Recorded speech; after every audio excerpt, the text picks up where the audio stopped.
तो जैसा कि पिछले एपिसोड में हमने देखा था, वांगलिंग को दिखाया जाता है जो कि फिलहाल इस समय यही सोच रहा था कि अगर ये फाउंडेशन एस्टेब्लिशमेंट के मिड स्टेज में पहुंच जाएगा तो बहुत सारी पावरफुल टेक्निक्स यूज कर पाएगा और अपनी फैमिली का जो सोल फ्लैग होता है जो कि फिलहाल टैंग वा1 के पास है, ये उससे ले पाएगा।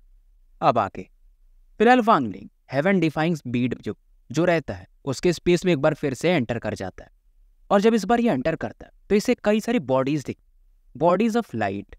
पर जब इन्हें ये टच करना चाहता है तो टच नहीं कर पा रहा था क्योंकि मानो ये बॉडीज तो थी इसके सामने पर एक अलग डायमेंशन में हो। हालांकि इन्हें ये अपने माइंड से कंट्रोल कर पा रहा था। इवन सेटुनान को भी ये जो लाइट्स थी, बॉडी लाइट्स, इनके बारे में ज़्यादा कुछ पता नहीं था। और अभी तक या तो सेटुनान या वांगलिंग हो, दोनों को एक ही चीज़ पता था कि ये जो बीड है ये टाइम को मैनिपुलेट कर सकता, यानी यहाँ पर टाइम स्लो है। बाकी भी इसकी प्रॉपर्टीज़ होंगी पर इन्हें पता नहीं था।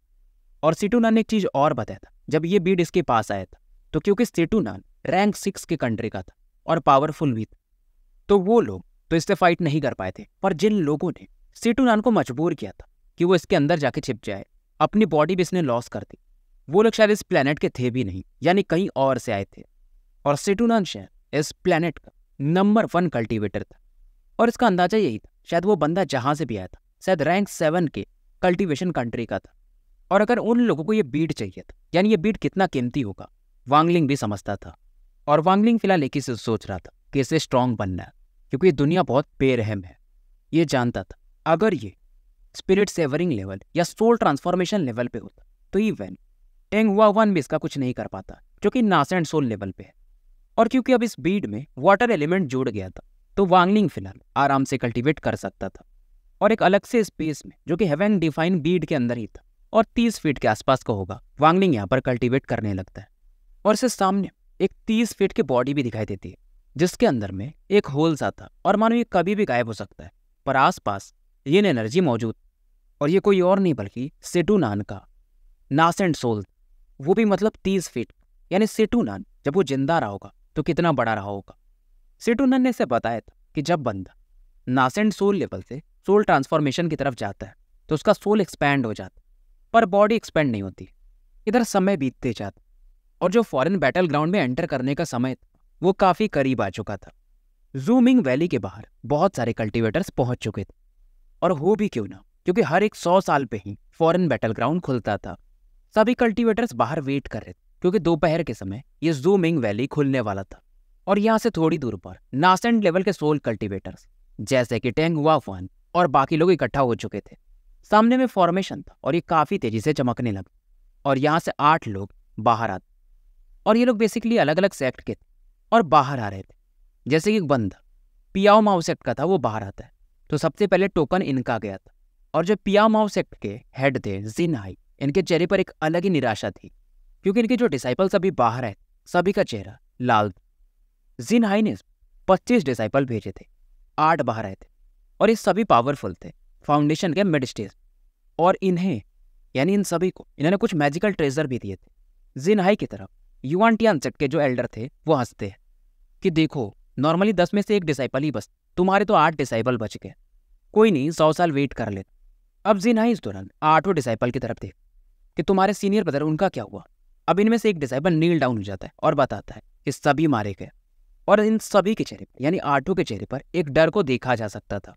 अब जिन हाई भी पूछते मतलब इतने लोगों को किसने मारा, कौन से सेक्ट के वो लोग। और इस समय शांगुआन भी जो थे दूसरे सेक्ट वाले, वो भी ध्यान से सुन रहे थे। फिलहाल जिन हाई अपने डिवाइन सेंस से सभी को ब्लॉक कर देते कि इनके डिसाइपल जो बता रहे हैं बाकी को सुनाई ना दे। अब ये बंदा बता देता। जिन हाई एकदम गुस्से में थे कि मैं भी देखना चाहूंगा कौन था वो जिसने मेरे इतने डिसाइपल्स को अकेले मार दिया। इधर शांगवान यून को दिखाया जाता है जो कि वेट कर रहे थे कि इनका साथी जू में कहाँ है अभी तक।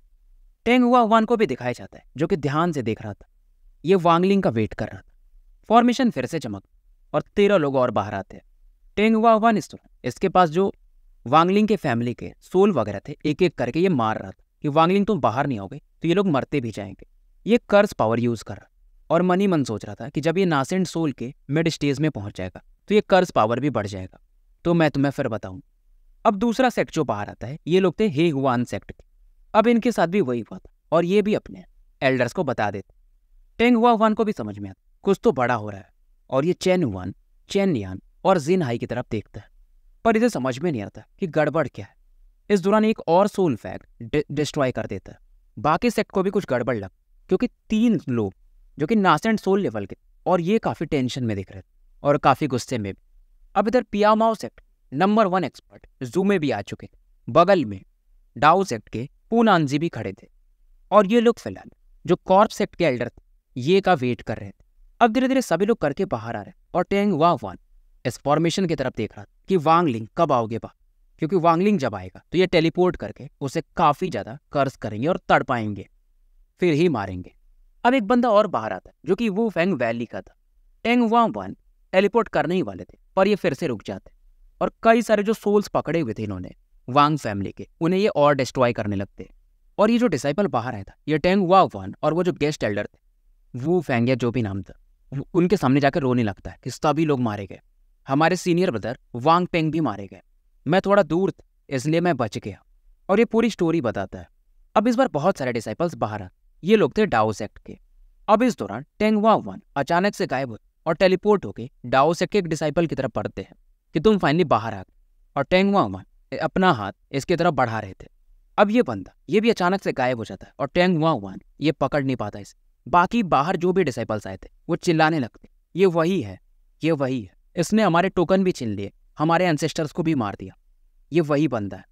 वांग भी हैरान था कि वांगलिंग टेलीपोर्ट कर सकता है और वांग चिल्लाता है, वांगलिंग मैं भी देखना चाहूंगा कि तुम कहाँ तक भाग सकते हो। पर इस दौरान हेगवान सेक्ट के जो एल्डर वो चिल्लाते हैं कि इस बंदे के पास पूरे टोकन से कम 5 तो होंगे। अब ये सुन करके ली लिनी करके कोई थी, ये भी काफी एक्साइटेड हो जाते हैं कि यार ये बंदा कौन है। अब इस दौरान वांग चिल्लाता है कि इसने मेरे ग्रेट ग्रैंडसन को मारा है तो कोई बीच में नहीं आएगा, मैं आज इसे मार के रहूंगा, टोकन्स वगैरह जिसे चाहिए वो ले सकता है। और लिनी इस दौरान कहती मैं भी देखना चाहूंगी इसे कौन मारता है।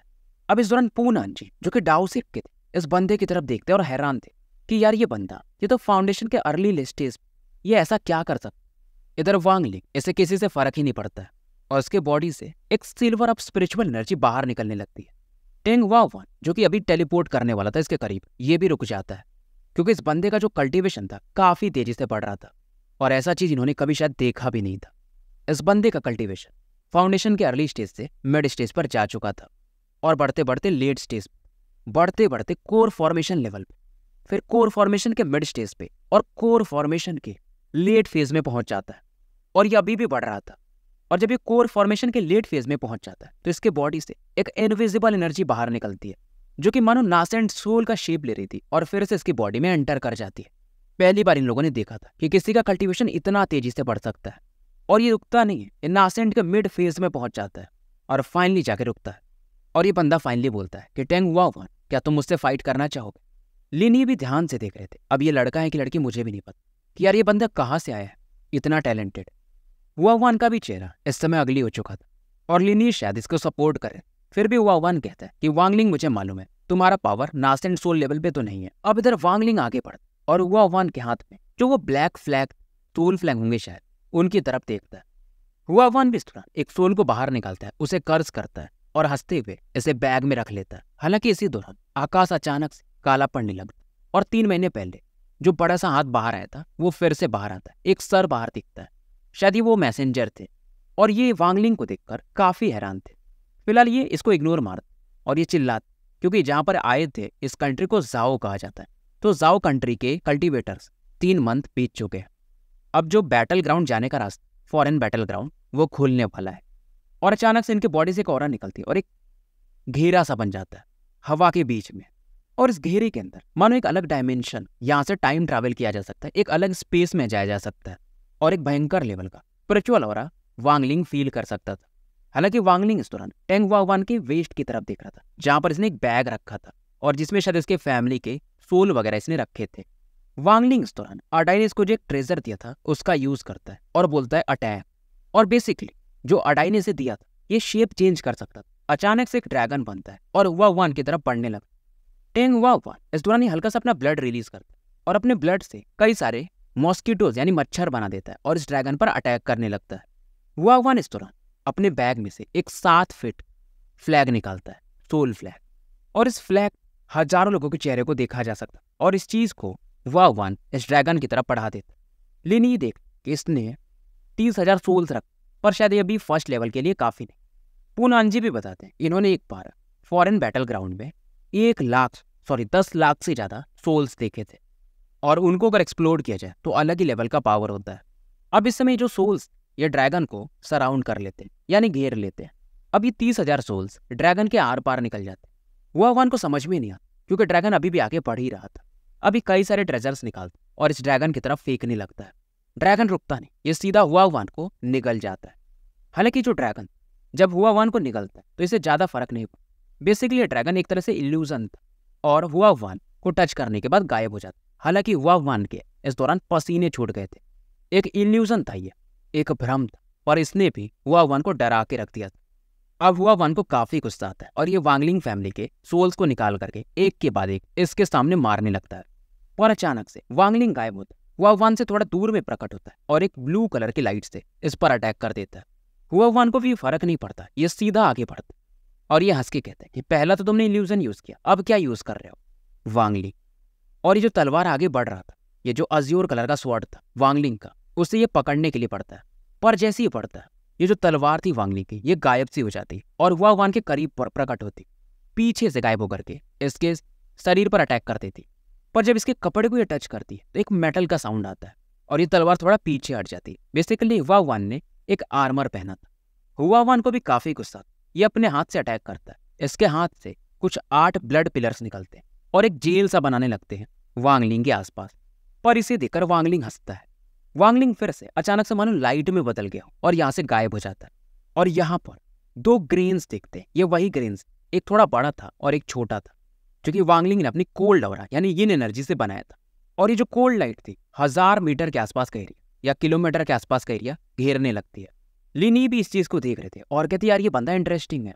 इस बंदे के पास इल्यूजन सिटी तो था, वो जो इल्यूजन बना सकता है, बल्कि इसके पास अंडरवर्ल्ड सेक्ट का ब्लू आइस टेक्निक भी है और इसका फ्लाइंग स्वॉर्ड ये भी नॉर्मल नहीं है। हालांकि बस वो कॉपी है पर काफी पावरफुल है। अब ये लिनी कोई नए हैं, पर ये भी शायद नासेंट सोल लेवल पर है और इंटरेस्टिंग बंदे दिख रहे हैं। इधर वो जो सर्कल फॉर्मेशन हो रहा था, वो जो मैसेंजर बना रहे थे, अब वो लगभग कंप्लीट ही हो चला था। और हुआवान का जो अटैक था 8 पिलर्स वाला, उस बर्फ के सामने मानो फ्रीज हो जाता है और ये बर्फ का पावर हुआवान के पैर को अब टच करने लगता है। हुआवान भी पावरफुल बंदे थे तो अपनी स्पिरिचुअल एनर्जी से इसे ब्लॉक करने लगते। वही वांग अपने टेलीपोर्टेशन पावर को शायद अब यूज कर चुका था। जैसा कि सेटू नान ने बोला था 3 बार यूज कर पाओगे, और शायद एक टेलीपोर्टेशन बचा था। और इस दौरान ये हुआवान के पीछे प्रकट होता है। वांगलिंग जानता कि अभी ये हुआवान को मारनी, तो ये फिलहाल खुद को सप्रेस करता है और वो जो बैग हुआवान के कमर पे लटका हुआ उससे पकड़ने पड़ता है। हुआवान इस चीज को नोटिस कर लेता, ये भी समझ जाता कि वांगलिंग करना क्या चाहता है, पर फिलहाल बर्फ के कारण इसकी बॉडी ज्यादा मूव कर नहीं पाती है। वांगलिंग का हाथ उस बैग के करीब और हुआवान चिल्लाता है एक्सप्लोड। वांगलिंग जैसे इस बैग को टच करता है, बैग में से एक एक्सप्लोजन पावर बाहर निकलता और इसके हाथों से होते हुए वांगलिंग की बॉडी में एंटर करने लगता है। वांगलिंग फिर से अपने फ्लाइंग स्वॉर्ड को बाहर निकालता और अपने हाथ को ही काट देता है, ताकि ये पावर जो एक्सप्लोजन पावर था इसके पूरी बॉडी में एंटर ना कर पाए। और इस दौरान ये जो बैग ये अपने लेफ्ट हैंड से पकड़ता है अट्रैक्शन टेक्निक्स, इसमें जो भी रहा होगा उसे ले करके यहाँ से ये भागता है। वही हुआवान वो जो बर्फ का पावर था अब इसकी बॉडी पर नहीं काम कर और वांगलिंग का ये पीछा करने लगता और हंस के कहता है कि वांगलिंग तुम्हें क्या लगता है तुम इतनी आसानी से भाग जाओगे, और तुम्हें क्या लगता है तुम इस बैग को खोल पाओगे? तुमने मेरे ग्रैंडसन को मारा, तुम्हें तो मैं रिफाइन करूंगा, तुम्हारे सोल को खास करके, और लंबे समय तक टॉर्चर करूंगा। वांगलिंग अपने यिन पावर से अपने हाथ को फ्रीज कर देता है थोड़ा, ताकि ब्लड ज्यादा ना गिरे। वांगलिंग अभी भी वो जो बैग था उसे टच नहीं किया, बस अपने अट्रैक्शन फोर्स से उसे कंट्रोल करके था, डायरेक्ट कांटेक्ट में नहीं आता है। और हुआवान को काफी गुस्सा आ रहा था कि फाउंडेशन एस्टेब्लिशमेंट लेवल का बंदा ये मुझे परेशान करके रख, इसे मारना ही पड़ेगा। और ये हैरान इस बात से था कि वांगलिंग टेलीपोर्ट कैसे कर सकता है, जो कि नासेंट लेवल के बंदे ही नॉर्मली कर सकते हैं। और दूसरा चीज हैरानी करने का कि वांगलिंग ने तुरंत अपना हाथ काट लिया कि वो पावर फैले ना, बल्कि बहुत सारे लोग ऐसा कर नहीं पाते हैं। और टेंग हुआवान समझ रहा था ये काफी बड़ा खतरा बनेगा, इसे मारना ही पड़ेगा। इस दौरान एक चीज ये और भी क्या कि वांगलिंग तुम्हें मारने के बाद मैं उस ओल्ड मैन जीमो को भी मारूंगा, जिसकी वजह से मेरा ग्रैंडसन टेंगली तुम्हारे पीछे गया था। अब इस दौरान ये फिर से 30,000 सोल्स को यूज करता है और वांगलिंग की तरफ भेजने लगता है, ताकि वांगलिंग टेलीपोर्टेशन पावर को दोबारा यूज ना कर। हुआवान इस दौरान अपने नासेंट सोल को अपनी बॉडी से बाहर निकालता है। इस दौरान इसके मुंह से एक बॉल ऑफ ब्लड बाहर आता है, यानी एक खून का गोला, और पूरा स्पेस इस समय खून से भर गया। वांगलिंग फील करता है कि इसकी बॉडी मूव नहीं कर पा रही है, ये टेलीपोर्टेशन पावर यूज करने वाला था, पर इस समय कर नहीं पा रहा था। और कई सारे सोल्स शायद वो जो बॉल ऑफ ब्लड था उसके अंदर मौजूद थे और इसकी तरफ बढ़ रहे थे। और इस दौरान टेंगवा वन हंसता है और वांगलिंग को इसके फादर का सोल दिखाता है कि तुम्हें क्या लगा मैं पूरे सोल्स को एक जगह रख लूंगा। और ये जो 30,000 सोल्स, इसके बीच में ही वांगलिंग के फादर का सोल था, जो कि जिसको ये अलग कर देता। अब इसके फादर का सोल वांगलिंग की बॉडी में एंटर करता है और वांगलिंग काफी पेन फील करता है। हालांकि वांगलिंग अब हंसने लगता है कि अच्छा तो ये है कल्टीवेशन वर्ल्ड। इस दौरान ये खून की उल्टी कर रहा था। अच्छा है, अच्छा है। इस दौरान वांगलिंग यिन एनर्जी बाहर निकालता है और अपने फादर के सोल को इस यिन एनर्जी से कैप्चर करने की कोशिश करता है। अभी जो 30,000 सोल्स थे इसमें से एक और सोल बाहर निकलता है। ये था वांगलिंग की माँ का सोल। अब वांगलिंग को समझ में आ चुका कि जिस बैग को ये होल्ड कर रहा था, यानी लेके भागने की कोशिश कर रहा था, उसमें तो इसके माँ बाप का सोल था ही नहीं। तो उसे ये छोड़ देता है कि माँ बाप तो सामने थे और इस समय इसको पुराने दिन अपने माँ बाप के साथ बिताए हुए समय पूरी तरह से याद आने लगते हैं। बॉडी में काफी पेन फील करता है, दिल में तो खास करके मानो इसका जो दिल वो खून से बह रहा हो। हुआ वन को एक कातिल नजरों से ये देखता है और फिलहाल फिर से एक बार ये एनर्जी यूज करता है ताकि अपने माँ के सोल को बचा सके, फ्रीज करके रख सके, फ्यूचर में इनको जिंदा कर सके। इधर हुआ वन हंस कि चलो अब गेम खत्म हुआ, मैं समझ रहा हूं तुम क्या करने वाले हो। तुम भी फॉरेन बैटल ग्राउंड में एंटर करना चाहते हो, पर ये सब छोड़ दो, तुम नहीं कर पाओगे। और ये जो 30,000 सोल्स थे इस पर ये वांगलिंग की तरफ इस अटैक को बढ़ा देता। वांगलिंग फिलहाल अपने माँ बाप के सोल को तो आइस पावर से प्रोटेक्ट कर रहा था, पर ये जो सोल्स थे इसकी बॉडी को हर्ट करने लगते। वांगलिंग का जो लेफ्ट हैंड था उसे ये लोग मानो खा जाते, फिर इसके पैर खा जाते।